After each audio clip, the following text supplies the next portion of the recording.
Brains, a small group of geeks with a passion for telling data-driven stories. The broad aim of our project was to use a variety of data for a purpose or in a way than it was originally intended. The story we wanted to tell was about suburb gentrification, a topic that is well known to many Melburnians.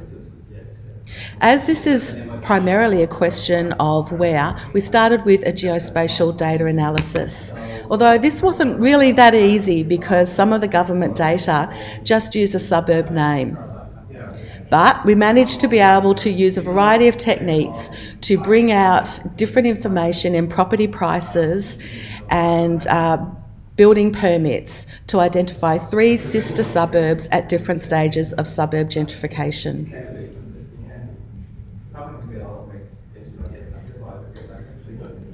Once we identified these 3 suburbs, we were able to compare the demographics using age, income,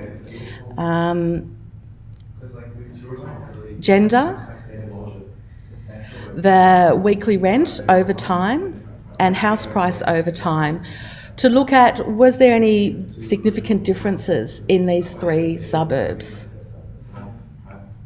We also looked at the amount of owners versus renters.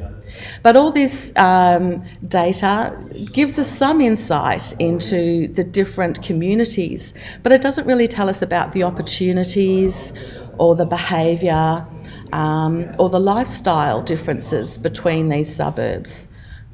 So for that, we turned to social media. The social media analysis, we looked at Instagram photos, TripAdvisor, and reviews. We categorised different Instagram photos to see what people were doing and what was important to people in different communities. We used word clouds to identify overall trends, a bit of a sentiment analysis about how people felt about their local community. And we also used the TripAdvisor, the top-rated things to identify what was important to people in their suburbs. This gave us an overall feel about 3 different sister suburbs at different stages of gentrification and how they were different and how they were similar.